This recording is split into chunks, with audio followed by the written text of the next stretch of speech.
Hello বন্ধুরা, সবাই কেমন আছো? আশা করি সবাই খুব খুব ভালো আছো। আমার নতুন একটা ব্লগে সবাইকে ওয়েলকাম। এত গোলাপ দেখে জানো তো আমার ঠিক ছোট্টবেলাকার কথা মনে পড়ছে। এই দিনটা ছিল 14 নভেম্বর। কেন ছোটবেলাকার কথা মনে পড়ছে বলছি। আর এখানে ছিল কিছু পেন অ্যান্ড চকলেট। তো 14 নভেম্বর মানে যেরকম চিলড্রেন্স ডে, তো আমরাও তো এককালে সেই শৈশবটা কাটিয়ে এসেছি বলো। আর জানো তো আমার জীবনের শৈশবটা ছিল একদম গোলাপগুলোর মতোই তরতাজা, ফ্রেশ। এত সুন্দর শৈশব কাটিয়েছি কি বলবো। এখনকার বাচ্চাদের দেখি শৈশবটা যেন আস্তে আস্তে হারিয়েই গেছে। আস্তে আস্তে কেন, একেবারেই হারিয়ে গেছে। আমরা পাড়ার রাস্তায় খেলতাম, বড় হয়েছি, কত পড়ে গেছি, কেটে ছিঁড়ে গেছে। তারপর হচ্ছে সন্ধেবেলায় বাড়ি এসে পড়তে বসেছি, আবার পরের দিন স্কুল গেছি।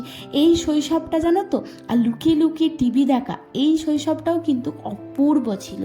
আর আমার বৌদি গেছিলো খাদ্য মেলা থেকে আমার বৌদি প্রচুর জিনিস এনেছে।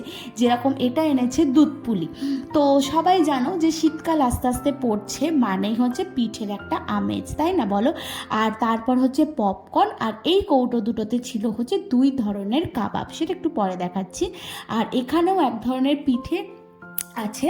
তো খাদ্য মেলা মানেই কিন্তু দেখবে যেগুলো এগুলো ম্যাক্সিমাম হয়ে থাকে শীতকালে। আর শীতকাল মানেই হচ্ছে পিঠে, তাই না বলো। তো সেখান থেকে মোমো, পপকর্ন, পাটিসাপটা, গোকুল পিঠে, আরও অনেক ধরনের কিন্তু খাবার এনেছিল।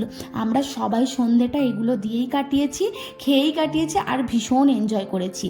আর তোমাদেরকে যেটা বলা সেটা হচ্ছে, প্লিজ সবাইকে একটাই রিকোয়েস্ট, আমাদের যে জীবনটা আছে সেটাই যেন আমরা আনন্দ করে বাঁচতে পারি, তাই না বলো।